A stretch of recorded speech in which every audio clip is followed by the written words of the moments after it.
Okay, everybody, welcome to this very special program, Julius Rosenwald, Justice Through Education, with our special guest speaker, Dorothy Canter, who is the president of the Rosenwald Park Campaign. This program is being recorded and it will be posted on the Arlington 55 Plus YouTube channel at a later time when time permits. Our speaker will be spotlighted so that only she will appear in the recording. You're viewing this program through the Virtual Center for Active Adults platform, which is a partnership of Northern Virginia jurisdictions that provides free virtual programming for older adults and adults with disabilities in the Northern Virginia area. Many thanks to Nicole Waller with VCAA for all she does to provide these virtual programs through the VCAA platform. Also, many thanks to Charlika Ashton, supervisor of Arlington County's 55 Plus virtual programming, for her creativity, vision, and superb management of Arlington's virtual programs. As you will hear, Julius Rosenwald was a truly remarkable man, and his partnership with Booker T. Washington and Black communities throughout the segregated South set a shining example of how people from diverse backgrounds working together could accomplish great things. These partnerships paved the way for future robust collaboration between Blacks and Jews in the struggle for civil rights. In the 1960s, Blacks and Jews worked side by side in the struggle against racial discrimination and fought together for voting rights and equality under the law. Jews were in the leadership of several important organizations like the National Urban League and the NAACP. Rabbi Abraham Joshua Heschel marched with Martin Luther King. In fact, they were friends, and Martin Luther King was a big supporter of Israel. Rabbi Joachim Prince spoke at the 1963 March on Washington. The majority of the attorneys, the civil rights attorneys, were Jewish. The Voting Rights Act of 1965 was drafted in the conference room of a Jewish nonprofit. The vast majority of Jewish college students, of white college students who were freedom riders and who registered, went down south during Freedom Summer to register Blacks to vote, were in fact Jewish. That's the vast majority of white college students were Jewish. And two of the three college students who were killed in Mississippi for trying to register Black voters were Jewish. Andrew Goodman and Michael Schwirmer were Jewish. James Chaney was Black. They were murdered for trying to register Blacks to vote in Mississippi. And now I am honored and delighted to introduce our guest speaker, Dorothy Canter. Dr. Canter is the president of the Rosenwald Park Campaign, whose goal is to create the Julius Rosenwald and Rosenwald Schools National Park. She is also a board member of the Shenandoah National Park Trust. Dr. Canter has had a very distinguished career as a biophysicist in the federal government at Johns Hopkins University and as a consultant with her own consulting company. Dr. Canter is a nationally recognized expert in the decontamination of biological agents and in responding to and recovering from attacks with weapons of mass destruction. She holds a PhD in biophysics from George Washington University and a BS in mathematics from George Washington University. So without further ado, I'm going to turn the program over to Dorothy Canter. Thank you very much, Sheila, and thank you for that enlightening introduction. Today I'm going to talk, as she said, about a little known but remarkable man, a man who was very well known in his lifetime and admired. So why don't we just begin? Julius Rosenwald. So this is the boyhood home of Julius Rosenwald. He was born in Springfield, Illinois. His parents were both German Jewish immigrants. His father came to the country as a peddler, on-foot peddler. He earned enough money to get a cart and a horse, and eventually he went to work for other German Jewish immigrants who had a clothing business, the Hammerslow family, and he married the sister of the two brothers. And because of that, he started managing clothing stores, and he ended up in Springfield, Illinois. Rosenwald was not born in this house. They moved there. You can see that they had accomplished a certain amount and were living, nicely. This house, which still exists, is directly diagonally across the street from the home of Abraham Lincoln. Now, Julius Rosenwald was born in 1862, so he never saw Lincoln alive. The home is part of the Lincoln Home National Historic Site. So he grew up, he was bar mitzvah there, he went to school there, but he left high school early.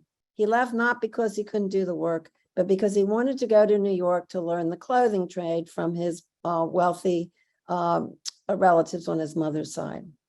So he gets to New York, and at first he lives with his uncles, and then he goes and lives in a rooming house with other young Jewish men, such as Henry Goldman, Henry Morgenthau, and Paul Sachs. And you'll hear a little more about this later.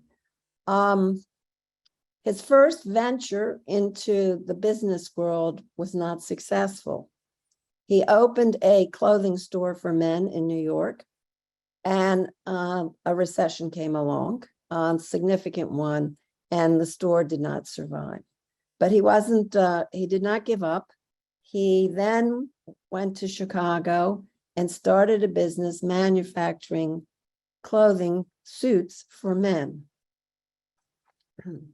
And the name of the business was Rosenwald and Weil. It was Julius, his brother, and his cousin Weil. The business flourished. He was by no means wealthy, but he was doing well enough. And he married Augusta Nussbaum. And along comes 1895. Even when he was, moderately well off, he was still giving money, particularly at that time, to Jewish charities. His brother-in-law, Aaron Nussbaum, had done a favor for Marshall Field, the famous Marshall Field of the clothing stores in Chicago. Because of this, Aaron Nussbaum got the soft drink concession for the 1893 Columbian World's Fair in Chicago. And he does extremely well. He then goes to meet with Richard Sears of Sears and Roebuck. And he goes because he wants to offer Sears the opportunity to purchase a system for moving the orders around in a mechanized way. And Richard Sears says, no, I'm not interested in that, but I have a deal for you. Alva Roebuck, who was the watchmaker, is leaving Sears Roebuck. I will offer you a half interest in Sears Roebuck and Company for $75,000. Nussbaum, being the good businessman that he was, went to his brother-in-law, Julius, and said, how about taking a half of my half for $37,500? And Rosenwald agrees to do this very quickly, especially since Sears Roebuck owed him money for suits. So that began his the rise in the business world. And Julius Rosenwald was very results-oriented, and he had great business acumen. At that time, Sears, it was a catalog company, but Richard Sears, who was said that he could sell a breath of fresh air, didn't know how to run a business. So the goods were going out, the goods were coming back. If they didn't have the size of clothing that somebody wanted, they sent them a different size. It was sort of chaos. And Julius Rosenwald brought order to this chaos, and the business thrived. There were buildings all across Chicago in which Sears was housed, and they decided that they needed a new plant. And this big plant was built northwest of Chicago in North Lawndale. At the time, it was said to be the biggest merchandising plant in the US and perhaps the world. And this is a postcard of the plant. And this was the very first Sears Tower. This was the merchandising plant itself. This was where the heating plants and all electricity was. This was the executive offices and and Julius Rosenwald's office was right here on the second floor. They built a sunken garden with fountains and pergola for the employees. And so they built it and they went to New York to get a loan for the business. And this was 1905. So it was Richard Sears and Julius Rosenwald. And they met with no other than Henry Goldman, his old roommate. And Henry Goldman was now the head of Goldman Sachs. And Goldman said to them, and I'm paraphrasing, of course, why take out a loan? Go public. And they did. And that's what made Julius Rosenwald richer than his wildest dreams. Now, what did he do at Sears? He initiated the satisfaction guaranteed or your money back. And these are the covers of two original Sears catalogs, one from 1911, one from 1920. It doesn't say exactly satisfaction guaranteed or your money back, but it's implicit there. They guarantee their products. Julius Rosenwald made sure that they didn't sell anything that was not on the up and up. And he also started a schedule system where if somebody made an order that was from one department, the order had to go out in one day. If it was from 2 or 3 departments, it had to go out in 2 days. And if the manager didn't see that this happened, they were penalized. And the schedule system was highly regarded, and none other than Henry Ford came to look it over at Sears Roebuck, and that helped him with his, assembly line procedures. So Julius Rosenwald was an extremely good businessman. But not only that, he was a very feeling businessman. In 1921, there was a really big recession, and Sears had placed orders for goods, and the prices were plummeting. But Julius Rosenwald honored those prices that he paid, and Sears was losing a lot of money.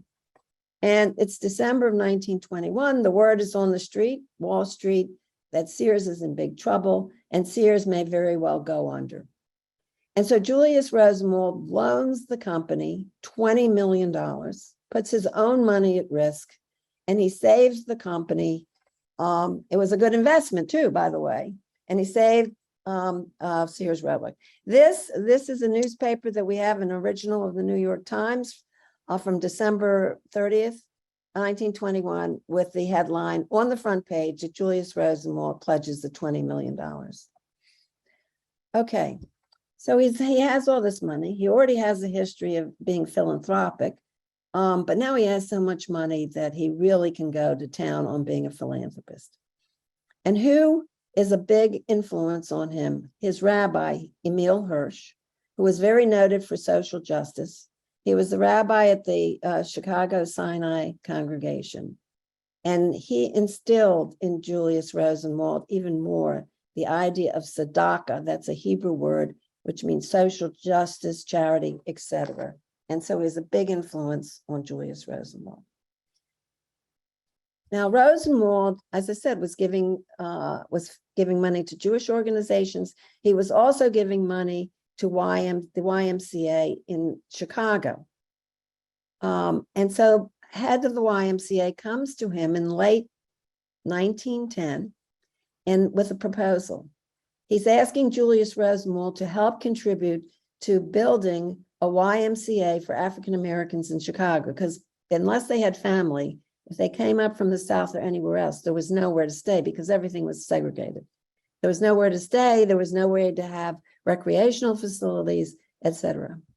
So Julius Rosenwald stuns them all by saying, I will give $25,000 to any city in the United States that will put up $75,000 independently to build a YMCA for African Americans. That was perhaps the first use of his challenge grants for charity, for philanthropy. So from the end of 1910 until the termination of the program, there were 24 YMCAs built across the nation for African Americans and 2 YWCAs. This shows you the first that was built in Chicago, not surprisingly, on Wabash Avenue. There's one in here, a photo from Philadelphia. And then there's one in Washington, D.C. on 12th Street, near U Street. Well, so what happens? Booker T. Washington, who is the principal, otherwise known as the president of Tuskegee, at that time, Institute, now Tuskegee University. He helped build the university. He's a very, very good fundraiser, really excellent. He's coming to Chicago because he's looking for a member, a Chicago businessman, philanthropist, to be on the board of Tuskegee Institute. He comes to Chicago in May of 1911. Julius Rosenwald has a luncheon for him and then takes him out to the Sears plant to show him the plant. Shortly thereafter, Julius Rosenwald gets the offer from Booker T. Washington to join the board of Tuskegee Institute. He does not say yes right away.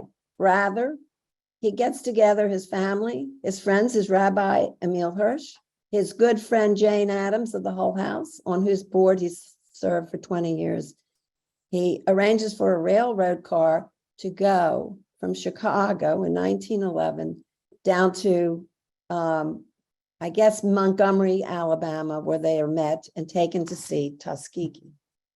This is a photo from the era of Tuskegee. The students not only built the buildings, but they also made the bricks that went into building the buildings. Julius Rosenwald was very impressed with the way he was treated, and he decides to join the board. In 1912, Rosenwald turned 50 in August of 1912. Instead of throwing a big birthday bash and having all his friends, he gives away a large sum of money to a number of charities.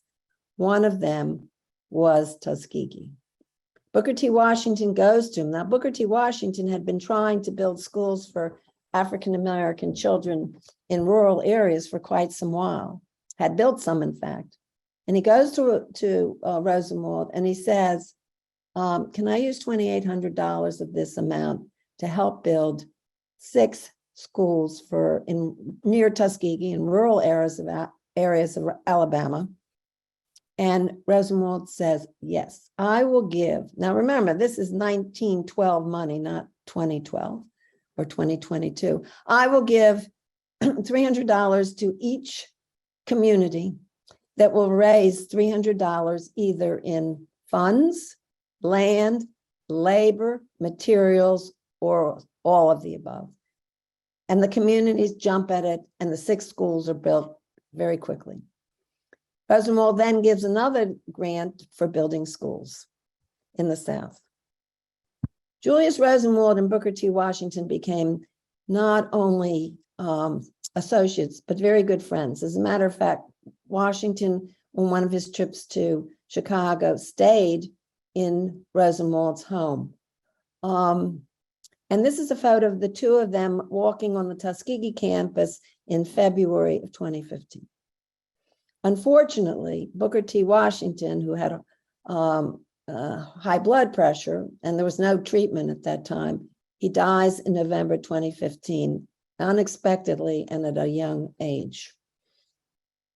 But Rosenwald, who was so motivated by the vision and passion of Booker T. Washington, continues the Rosenwald Schools building program. And here are a couple. This is a 1-teacher schoolhouse. You can see how rural it is. It's a very haunting photograph. Here's another example. This is, I believe, this is during the Tuskegee phase of the program. These schools were not only for teaching the children, but they were community centers where the communities got together, and the whole communities were rooting for those children to make their way to a better life, which the education was giving them the possibility to do.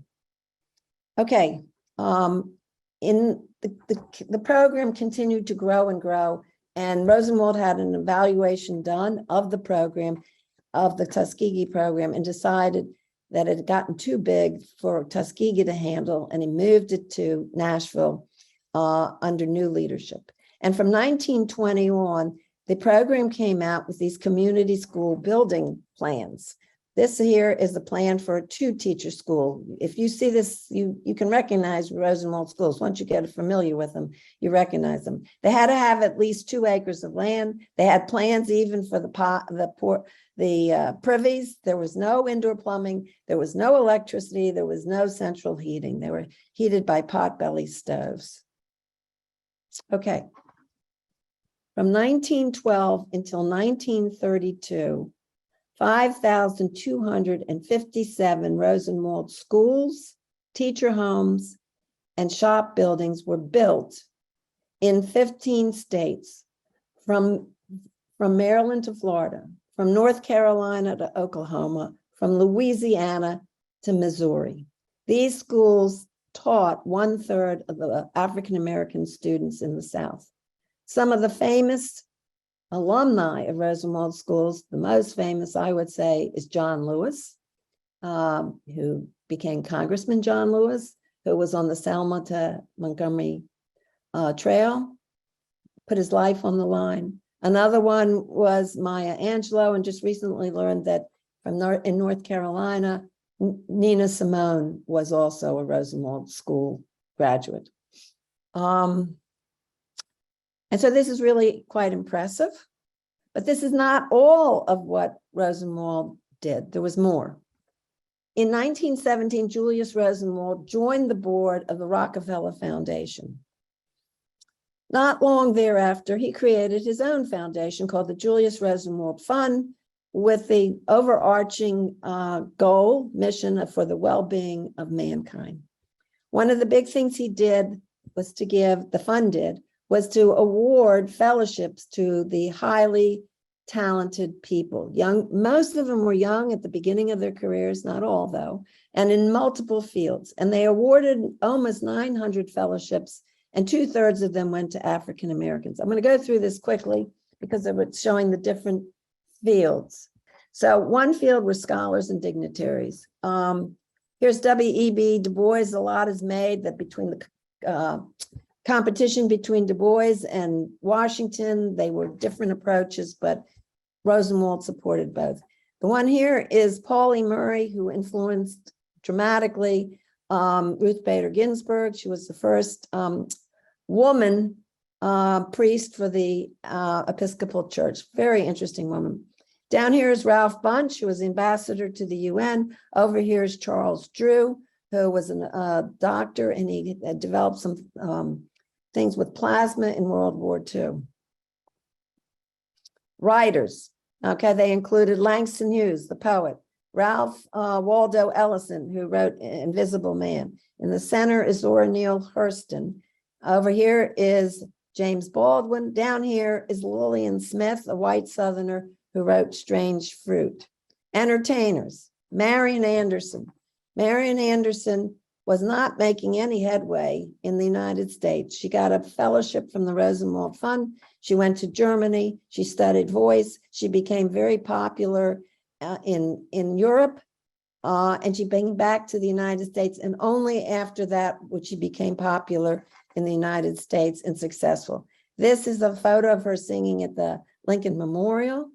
In Washington, D.C., the DAR Constitutional Hall had refused to let her sing there. And Eleanor Roosevelt, who was the first lady at that time, spoke to the director of the head of the Department of Interior, the National Park Service is there, and allowed her to sing at Lincoln Memorial. The dancer is Pearl Primus. If I were with you in person, I would ask you who this gentleman is with the guitar. It's Woody Guthrie. So there were artists as well. The one is Jacob Lawrence. This one is Jacob Lawrence. He is known for the Great Migration series. Half of those paintings are in the Phillips collection in DC. The other half are in the Museum of Modern Art in New York. This is Robert Gwathmey. I had always thought that he was an African-American artist. I love art, but no, he was white. Augusta Savage. Down here is Gordon Parks, very famous photographer. He did civil rights. He also was a famous fashion photographer for such things as Vogue. And this is another artist, Elizabeth Catlett. This is an important slide. These are fellows who contributed to the Brown versus Board of Education, the second brief, under the supervision of Thurgood Marshall. This is C. Van Woodward, who was an expert on the history of the South. Over here is, John Hope Franklin, a very famous historian, and he eventually became the head of the Department of History at Duke University in North Carolina. Over here are a husband and wife team, Kenneth Clark and Mamie Phipps Clark. It was her research on dolls, showing Black children, white dolls and Black dolls, and asking what they favored. And this was very important to undermine the concept of separate but equal in education. And over here is Mabel Smythe, and she was sort of the head of all the people who were working on the program. And down here is Horace Mann Bond, the first white president of Lincoln University in Pennsylvania, and the father of Julian Bond. This photo was taken by Gordon Parks. It's a very famous photo. So this just gives you an idea of the breadth and depth of the scholars that were supported by the fund. Okay, he also supported historically Black colleges and universities, among them Fisk, of course, Tuskegee, Dillard in New Orleans, which the Rosenwald Fund actually helped create out of three preceding institutions. And this is Morehouse College in, I think it's Atlanta. And this is Benjamin Mays, a very famous president of the college, who was also a mentor to Martin Luther King Jr. Rosenwald also gave very generously to Jewish charities. He was the one who brought together the two social service societies in Chicago. There was a German Jewish society and there was a Eastern European society. And the German Jewish Society had much more money, but Julius Rosenwald, after a number of years, was able to bring the two together to form the Jewish United Fund. He served as the president of that. This is a very busy businessman, and he's also doing a second very busy work as the head of philanthropy. He also gave to the Hebrew Union College, and he won this award from the American Jewish Committee for his work in the teens. So that gives you some idea. The program also had, the fund had a program to improve and extend medical care for African Americans. And the one thing where Julius Rosenwald gave all the money, he wasn't asking for matching grants. He gave to he helped create the Chicago Museum of Science and Industry. And this doubles us back to the Chicago World's Exposition of 1893, where his brother-in-law made all the money. This was the one building that was built to withstand fire because it housed works of art from around the world. Other buildings all disappeared, but this remained. It was decaying, and Julius Rosenwald brought it back to life. He did not allow his name to be put on this building. He was not in favor of that. Several tenets of his philanthropy are, one, the challenge grants. For almost everything, he would say, I will give X amount if it's matched, okay? And a lot of that is being done today. I know that's being used for a Rosenwald school in Virginia. The other thing is he believed in give while you live, and he did not believe in perpetual endowments. So he specified in the documents creating the Julius Rosenwald Fund that the fund was to go out of existence within 25 years of his death. Okay, he was also a modest man. He didn't want his name on buildings. As a matter of fact, he had a big fight with the local governments to keep his name off the Chicago Museum of Science and Industry. Although later they named a hall inside the Rosenwald Hall. He did not accept honorary doctorates. He said he was not a university man. He was not well educated, and it would be inappropriate.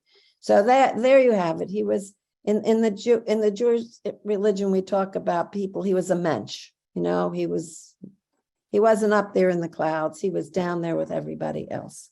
So this is the background on Julius Rosenwald, his approach to business and his approach to philanthropy and what he accomplished. So this is who was Julius Rosenwald. So now let's go into, and January 6th, I don't think anybody's going to forget the date January 6th anymore. January 6th, 1932 was the day that he died. And upon his death the next day, newspapers across the nation, it was front page news that he had died. The New York Times had an article, Chicago Daily Tribune, of course, it was a banner headline. He was also front page news in the Times-Picayune in New Orleans. One of his daughters married Edgar Stern, who was the head of the Cotton Exchange in New Orleans. And of course, that was the reason. These three newspapers are newspapers that the campaign has collected that will eventually go into the visitor center for the National Historical Park that we plan to have created. So let me talk to you now about the Rosenwald Park Campaign from 2016 to the present. So how did I find out about Julius Rosenwald? My late husband and I had no idea who Julius Rosenwald was. We were looking to go see a movie on a Saturday afternoon in September 2015, and we saw a review of this documentary, Rosenwald, that it was playing. The film was playing at the Avalon Theater in Washington, D.C. So we went to see it, not knowing what to expect. We were both blown away by it. And I turned to him at the end of the film and said, there needs to be a Julius Rosenwald and Rosenwald Schools National Historical Park. Now, why did I say that? I didn't know anything about Rosenwald, but I did know a lot about national parks because I had been on the board of the National Parks Conservation Association. And at that time, I had visited about 300 national park units in this nation. And I know that there was not one national park unit that commemorated the life and legacy of a Jewish American. And this was a story, a very positive story that needed to be told. So, and I learned about the National Trust for Historic Preservation, including Rosenwald Schools in its annual list of 11 most endangered historic places in 2002. So the National Trust for Historic Preservation was a very big player with Rosenwald Schools, and that listing led to a number of Rosenwald schools being restored. And they were very active in that field for a number of years. So what happened? In 2016, 4 people got together in a conference room in the National Parks Conservation Association offices. That's an advocacy group, a nonprofit for national parks, for creating, preserving national parks. And 2 of the people represented NPCA. I was National Parks Conservation Association. I was one of them. The other was the head of cultural resources. And the other 2 people were from the National Trust for Historic Preservation. And we plotted a path forward. And so the mission of our campaign is to create a multi-site Julius Rosenwald and Rosenwald Schools National Historical Park with a visitor center in Chicago and a small number of Rosenwald schools from the South in which they were built. All of the decisions about which sites will go into this park will be made by the National Park Service. So the first thing we did in 2017 is we went out to all 15 states in which Rosenwald schools had been built. This, by the way, the state that had the most Rosenwald schools, over 800, was North Carolina. And we solicited recommendations of Rosenwald schools from the state historic preservation officers, and we asked them to recommend up to 5 in each state. And this being America, we got some that recommended 7, we got some that recommended 1, we got some that recommended 3. So 14 of the states recommended 55 schools and 1 teacher home. The only state not to make a recommendation was Missouri. Only 4 schools were built in Missouri, 3 are gone, and 1 is used for a purpose that they didn't feel was appropriate to be in a national park. It is estimated that about 500 schools of the 5,000 remain. And representatives of the campaign's board visited 33 of the schools and the 1 teacher home that was recommended in 2018 and 19. Okay, I'm going to give you examples of the schools we visited. They're all in Virginia because this is Arlington, Virginia. None of schools close to Washington, D.C. still remain. But this school, if you will remember, there was that photo, that old vintage photo of the 1 teacher schoolhouse with the horse. This is another 1 teacher schoolhouse. You can recognize Rosenwald schools if you know them.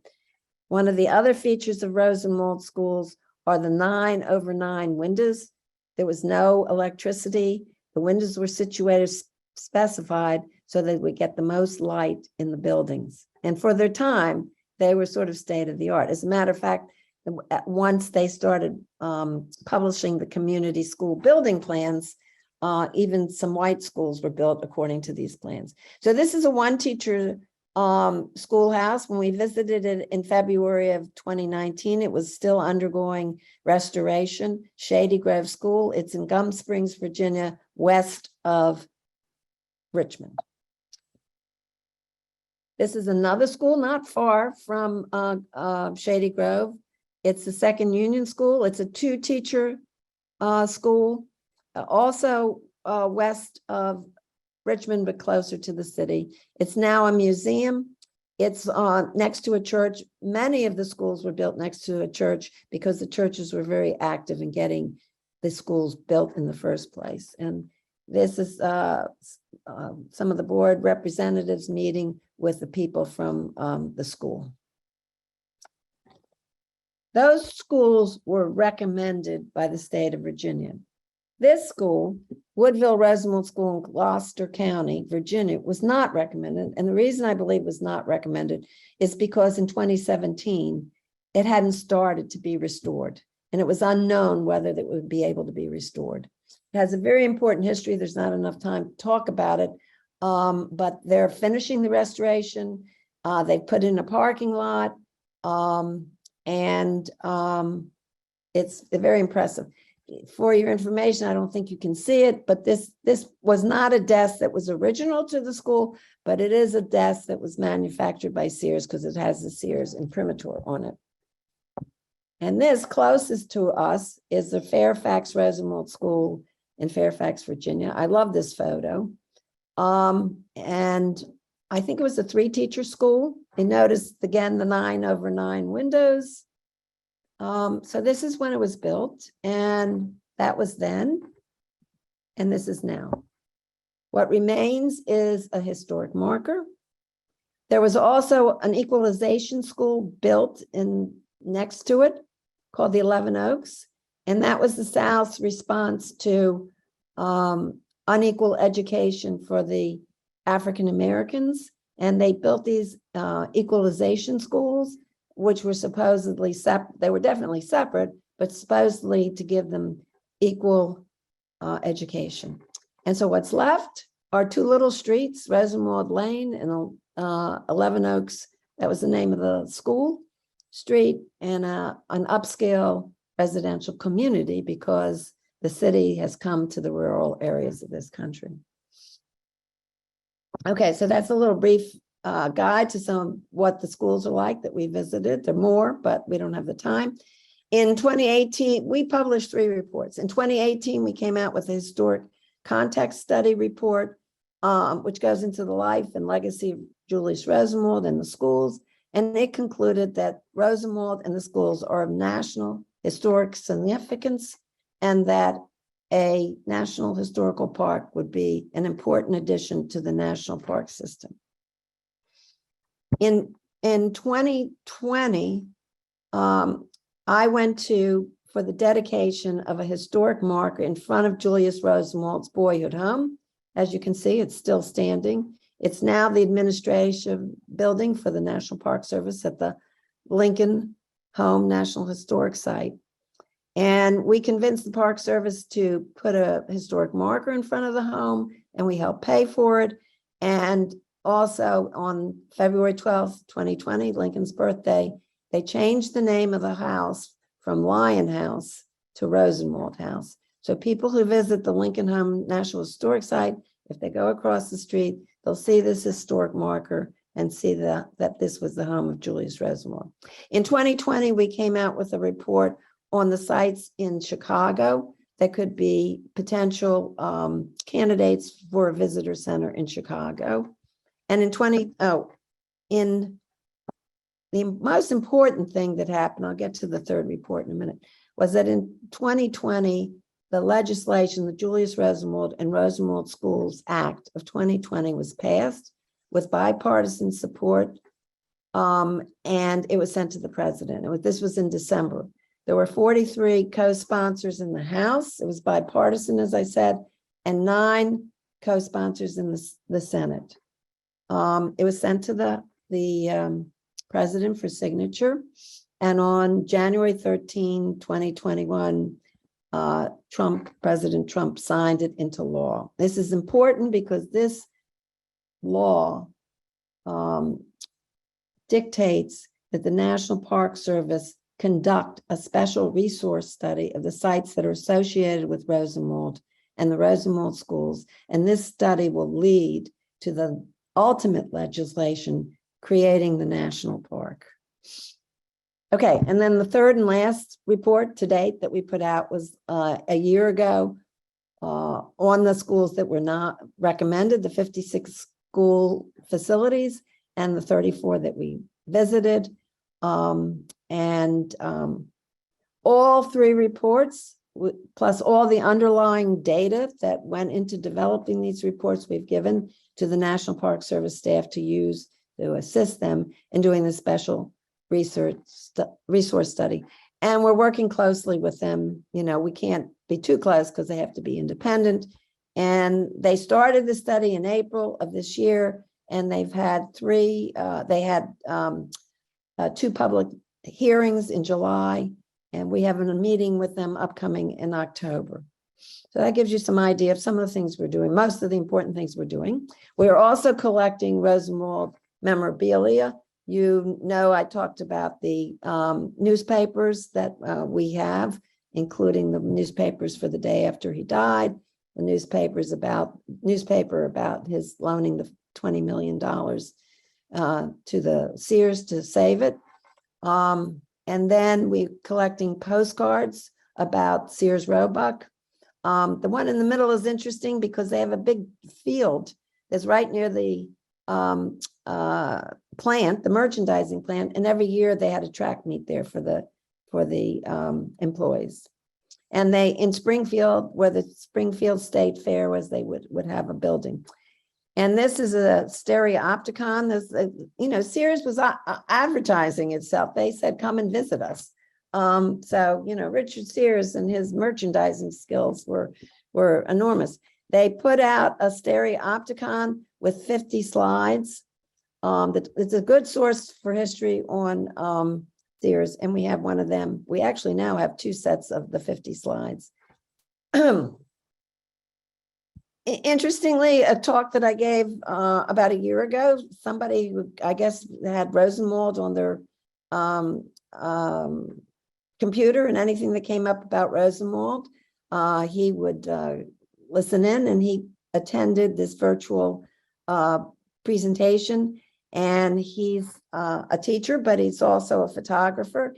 And he made this using 3D laser printing, this one teacher school model, which he donated to the campaign. And I didn't mention, but part of the Rosenwald fund was that they gave money to develop libraries in the South, mainly African Americans, but not just African Americans. And they put out a list of books for school children And we have that list, and we bought some books off from Amazon, and I made sure that they were of the era. So these are books that were actually used in the schools, not these per se, but these titles. And we received from the former Sears Roebuck in the spring this strong box, which was Julius Rosenwald strong box that was used in his executive office. And we just received this portrait of Rosenwald as well as his desk, and they are in storage in Chicago until such time as we can use them either in an exhibition or they go to the visitor center. Okay, so to date, there are 164 nonprofit organizations that support the creation of the national park. They've each submitted letters of support, and they represent a broad and diverse range of groups, national parks and preservation organizations, so like National Parks Conservation Association, National Trust for Historic Preservation, educational groups and museums, historical societies, churches and synagogues, African American and Jewish organizations, and support groups for Rosenwald schools. So like the support group for the Second Union School and the support group for the Woodville School are all signed in support. And if any of you know other organizations, that these organizations are listed on our website. If any of you know other organizations that would like to add their names, we would be very appreciative. We believe that the more organizations that support this campaign, the more effect it will have on the National Park Service because it's not guaranteed that they will support creating the park, and the more effect it will have on Congress to know how many organizations really do think this is important. So what are our activities? As I said, we're working with the National Park Service. We're gaining more supporting organizations, more presentations, this being one of them, fundraising events, visits to Rosenwald schools, and we're going to organize a museum exhibition or exhibitions, and we're adding to our artifact collection. Most importantly, we're supporting legislation in the future, hopefully very near future, to create the National Historical Park. So why a national park? As I said, the story is national historic significance. This park will fill 4 important gaps in the national park system.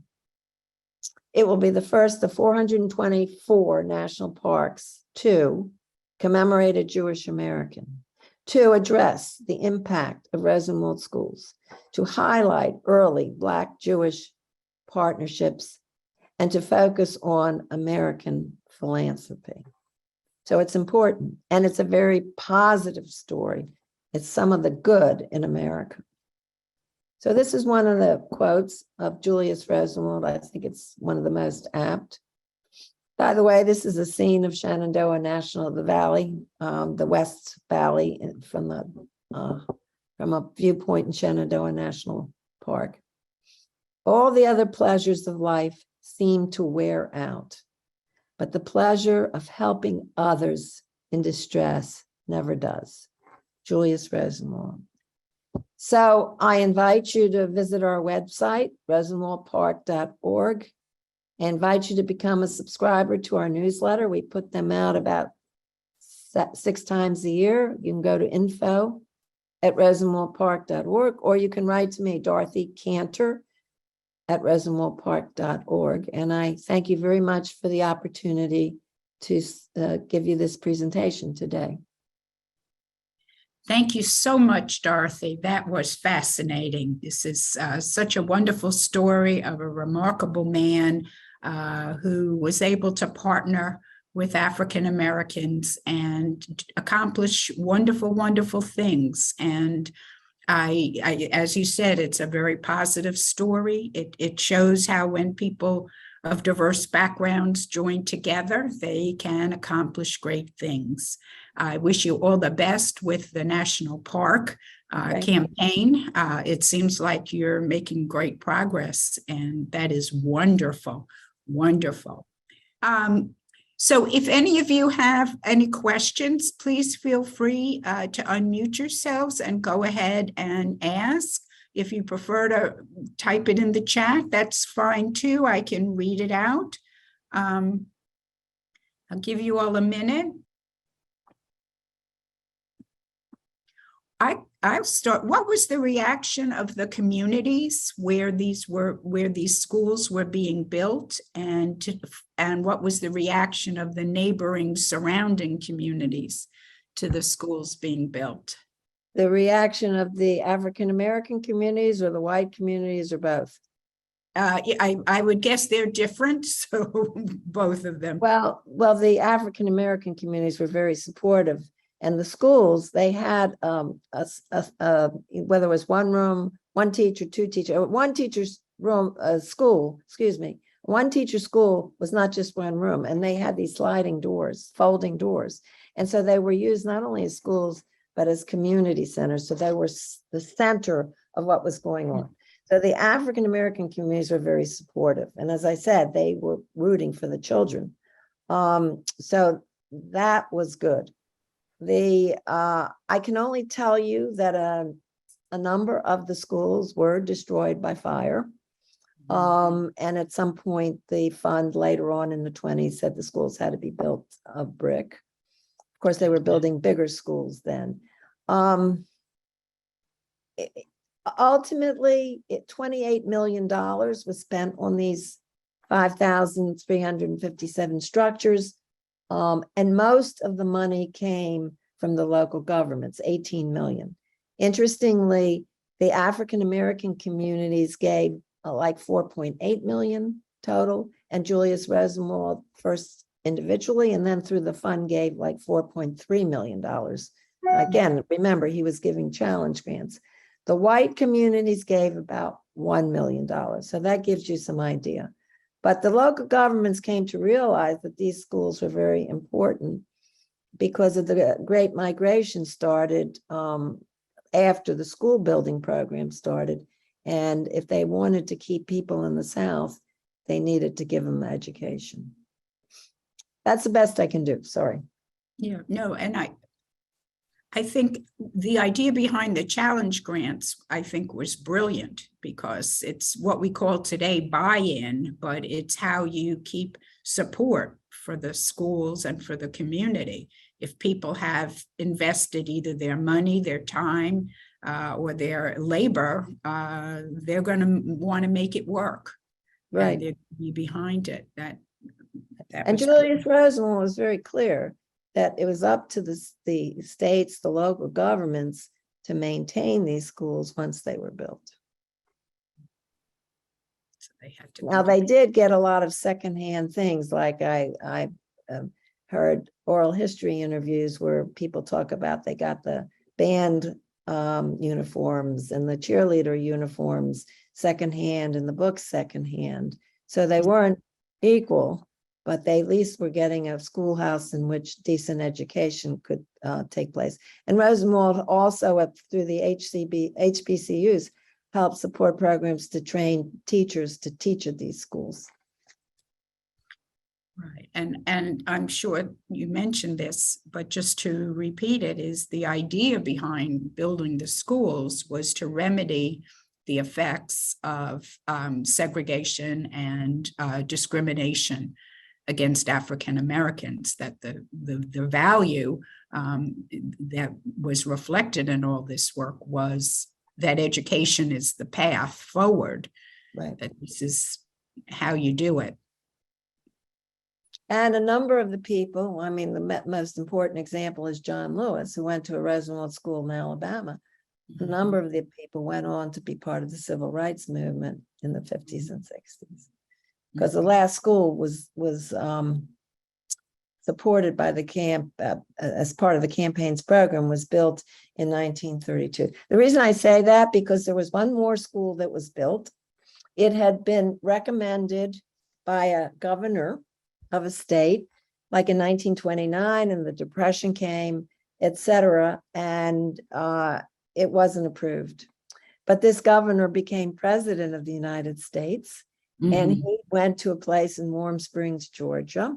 Mm-hmm. And after he became president, he revived the concept of the Rosenwald School. And it was built, but it got funding from the Rosenwald Fund, but it was not part of the program. And it's the Eleanor Roosevelt School in Warm Springs, Georgia, which is a Oh, brick structure and is like a 6 teachers schoolhouse. So wow, wow, wow. So I don't want to hog all the questions. If there's anybody else who has a question, please feel free to ask. Give you a chance. Okay, well, in that case, I guess we'll close. I would like to thank you so very much, Dr. Canter. Thank you for the very wonderful and important work that you are doing. I wish you all the best with the National Park Campaign. It seems like you've made tremendous progress, and I hope it all comes to fruition soon. I do too. Yes. Thank you. And thank everybody who has participated. I appreciate it very much. Thank you for your time. Thank you for sharing your knowledge and expertise with us. We really appreciate it. Thank you for sharing this very important story and history with us. Okay, everybody, take care, be well. We'll see you next time. Thank you. Bye-bye.